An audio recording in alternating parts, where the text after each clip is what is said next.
আসসালামু আলাইকুম। আজ আমি আপনাদের শেখাবো কুর্তি বা ব্লাউজের হাতের ডিজাইন। হাতের মাপ অনুযায়ী হাতটাকে কেটে নেব, যেটা আর কি দাঁড়াবে গ্লাস হাত, কিন্তু আমি মাপ নেবো 3/4 হাত, কারণ কুচি কুচি হবে হাতটা। আর প্রথমে হাতটা আমি ডগা দিকটা মুড়িয়ে নেব, তারপর দুটো এক মিডিলে ভাঁজ করে পয়েন্ট করে উপর সাইডটা কেটে নিলাম, নিচের দিকটা দাগ দিয়ে নিলাম। একটা 3 ইঞ্চি মতো একটা কাপড় কেটে নেব হাতটার মাপে, তারপর ডগা দিকটা মুড়িয়ে দেবো কাপড়টা। এবার সেটাকে যে পয়েন্টটা করে রেখেছিলাম সেই পয়েন্ট অনুযায়ী একদম বসিয়ে মিডিলে বসিয়ে পুরো একটা সেলাই দিয়ে দেবো। এটা দড়ি ভরার জন্য ঘর তৈরি করছি আমি। এবার দুটো সাইডে সরু সরু করে সেলাই দিয়ে কাপড় দুটোকে বসিয়ে নেব। দেখুন এইভাবে আপনারা সেলাই দিয়ে দিয়ে একটা ঘর তৈরি করে নেবেন। দুটো সাইডে এরকমভাবেই করতে হবে সেলাইটা।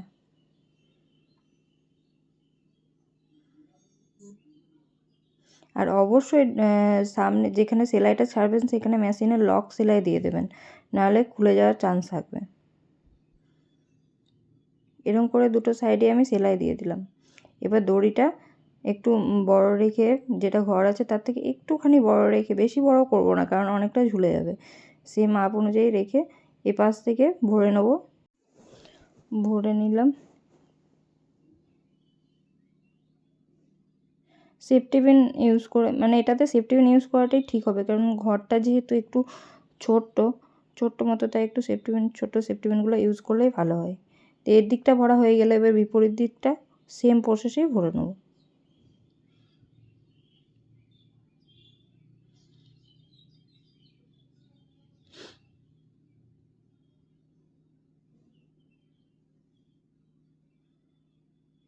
এরকমভাবে ভরে নেওয়া হয়ে গেলে এবার আপনারা হাতটা লাগিয়ে নিতেও পারেন, যেটা মানে কুর্তিতে না হলে ব্লাউজে যাতে লাগাবেন আপনাদের ইচ্ছা তাতে লাগিয়ে নিতে পারেন। এবার আমি সামনে এরকম করে টেনে দিলে কুচি কুচি দাঁড়িয়ে যাবে। এবার আমি দড়ি যে দুটো ঝুলছিল সেখানে আমি দড়িগুলোর মুখে ছোট্ট দুটো ফুল তৈরি করে দেবো, যাতে দড়িটা প্লেন না লাগে, খারাপ না লাগে। ফুল তৈরি করে দিয়ে দেখতে সুন্দর বেশি লাগবে আর কি। এই তো। এই ধরনের ভিডিও পেতে আমার চ্যানেলটাকে সাবস্ক্রাইব করবেন।